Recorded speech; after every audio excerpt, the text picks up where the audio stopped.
Pak Budi merupakan seorang suami dan juga ayah dari 2 anak yang bekerja sebagai buruh harian lepas dengan upah rata-rata Rp30.000 per hari. Tidak ada latar belakang pendidikan dan keterampilan. Pak Budi mencari nafkah hanya bermodalkan fisik.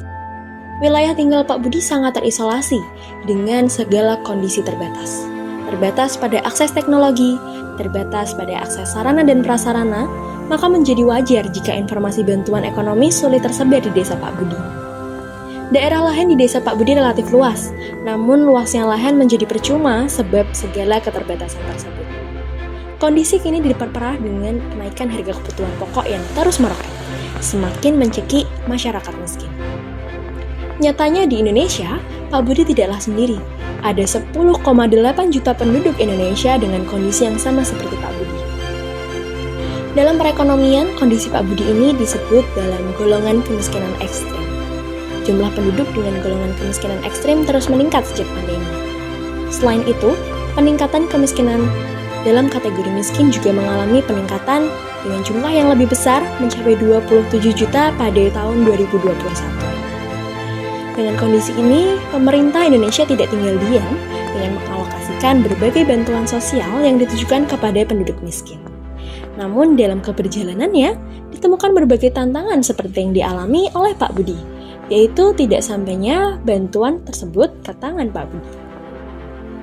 Temuan BPS pada tahun 2021 melalui survei efektivitas program bantuan sosial menunjukkan masih tingginya angka exclusion dan inclusion error dalam implementasi program bantuan sosial yang mempengaruhi ketepatan sasaran program.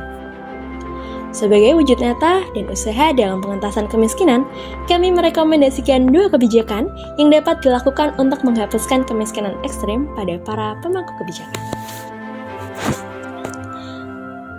Opsi 1. Optimalisasi bantuan tunai dengan pemberian aset produktif.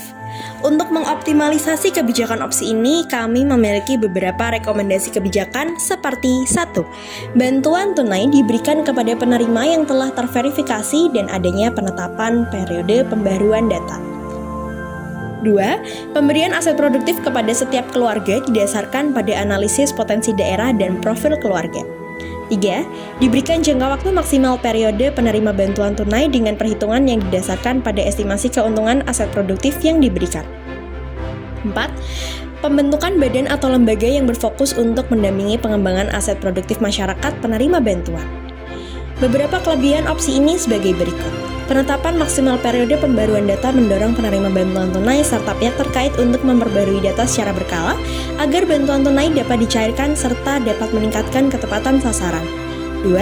Pemberian aset produktif yang dibarengi dengan pendampingan tim dan penetapan jangka waktu maksimal periode penerimaan akan mendorong masyarakat untuk memaksimalkan periode tersebut untuk mengembangkan aset produktif yang dimiliki. 3. Pemberian aset produktif berdasarkan potensi keluarga dapat meminimalisir kegagalan pengembangan aset produktif.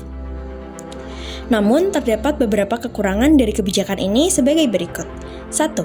Karakteristik masyarakat desa yang belum familiar dengan informasi dan data memerlukan waktu adaptasi untuk menerapkan hal ini, sehingga diperlukan kolaborasi dari berbagai pihak untuk memastikan bahwa masyarakat bisa mandiri untuk memverifikasi data secara berkala.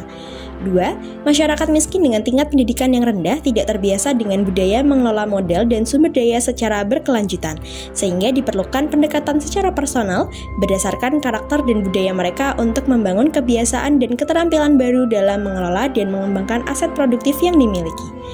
Dalam implementasi kebijakan ini, beberapa resiko sebagai berikut. Pemberian serta pendampingan aset produktif berdasarkan analisis potensi memerlukan usaha ekstra bagi tim pendamping. Pendekatan berdasarkan karakter dan budaya setempat mesti dilakukan agar masyarakat tidak bergantung, khususnya masyarakat miskin dengan tingkat pendidikan yang rendah serta karakter yang sulit diubah. Opsi 2. Pemberdayaan desa lewat pembiayaan bagi hasil. Untuk mengoptimalisasi kebijakan opsi ini, kami memiliki beberapa kebijakan sebagai berikut. 1. Menyusun skema kerjasama dengan menyiapkan standar kontrak pembagian hasil dari dana yang diberikan. 2. Mengembangkan kolaborasi antara pemerintah dengan pihak swasta dalam meningkatkan pengetahuan dan kapabilitas desa dalam mengelola bantuan lewat berbagai skema kerjasama. 3. Membentuk tim pendamping yang bertugas untuk memberikan penilaian kelayakan penerima bantuan, memastikan dana bantuan yang diberikan telah tepat sasaran, memonitoring pemanfaatan, serta meningkatkan kapasitas dan pengetahuan penerima agar dana bantuan mampu berkembang secara berkelanjutan. Keempat, mengoptimalkan penggunaan lahan dengan menyediakan basis produksi berkelanjutan dan meningkatkan akses ke pasar. Namun, terdapat beberapa kekurangan dari kebijakan ini sebagai berikut. 1. Banyak pihak dan stakeholder yang terlibat, sehingga dalam implementasi program ini membutuhkan waktu pengkajian dan persiapan matang yang cukup lama. 2. Membutuhkan ketelatenan dari tim pendamping dalam membina desa hingga mandiri, serta membutuhkan komitmen yang tinggi serta keinginan dari desa binaan untuk terus berkembang. Dalam pengimplementasiannya, kami menemukan beberapa resiko dari opsi ini, yaitu implementasi program pengentasan kemiskinan melalui pemberdayaan desa lewat investasi bagi hasil, memerlukan komitmen dan kolaborasi dari berbagai pihak untuk mewujudkan tujuan program.